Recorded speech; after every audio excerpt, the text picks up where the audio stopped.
अपनी मृत्यु और अपनों की मृत्यु डरावनी लगती है। बाकी तो मौत को एंजॉय ही करता है इंसान। मौत के स्वाद चटकारे लेता मनुष्य। थोड़ा कड़वा लिखा है पर मन का लिखा है, मैं आपको पढ़ के बताता हूँ। मौत से प्यार नहीं, मौत तो हमारा स्वाद है।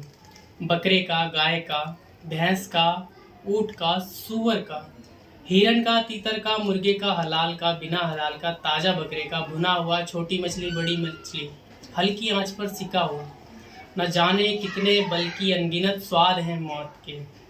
क्योंकि मौत किसी और की, स्वाद हमारा। स्वाद से कारोबार बन गई मौत। मुर्गी पालन, मछली पालन, बकरी पालन, पोल्ट्री फार्म्स, स्लाटर हाउस तक खोल दिए, वो भी ऑफिशियल। गली गली में खुले हैं नॉनवेज रेस्टोरेंट।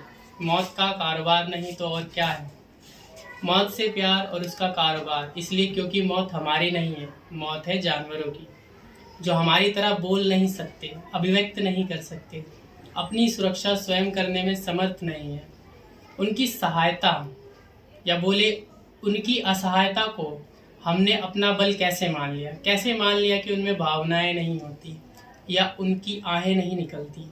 डाइनिंग टेबल पर हड्डी नोचते बाप बच्चों को सीख देते हैं, बेटा कभी किसी का दिल नहीं दुखाना, किसी की आहें मत लेना, किसी की आंख में तुम्हारी वजह से आंसू नहीं आने चाहिए।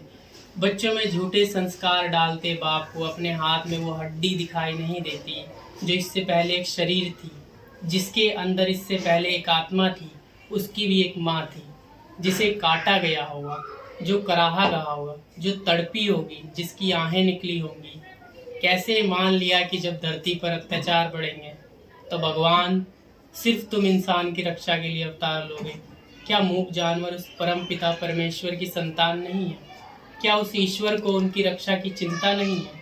धर्म की आड़ में उस परम पिता के नाम पर अपने स्वाद के लिए कभी ईद पर बकरे काटते हो, कभी दुर्गा माँ या भैरव बाबा के सामने बकरी की बलि चढ़ाते हो, कहीं तुम अपने स्वाद के लिए मछली का भोग लगाते हो। कभी सोचा क्या ईश्वर का स्वाद होता है? क्या है उनका भोजन? किसे ठग रहे हो? भगवान को, वाहेगुरु को। मंगलवार को नॉनवेज नहीं खाता, शनिवार है इसलिए नहीं खाऊंगा, नवरात्रि में तो सवाल ही नहीं उठता। झूठ पर झूठ, झूठ पर झूठ, झूठ पर झूठ। हमारे बच्चों को अगर कोई ऐसे खाए तो हमें कैसा लगेगा? कर्म का फल मिलकर रहता है, ये याद रखना। ईश्वर ने बुद्धि सिर्फ तुम्हें दी ताकि तमाम योनियों में भटकने के बाद मानव योनि में जन्म मृत्यु के चक्र से निकलने का रास्ता ढूंढ सको। लेकिन तुमने इस मानव योनि को पाते ही स्वयं को भगवान समझ लिया है। प्रकृति के साथ रहो, प्रकृति के होकर रहो। जय श्री राम।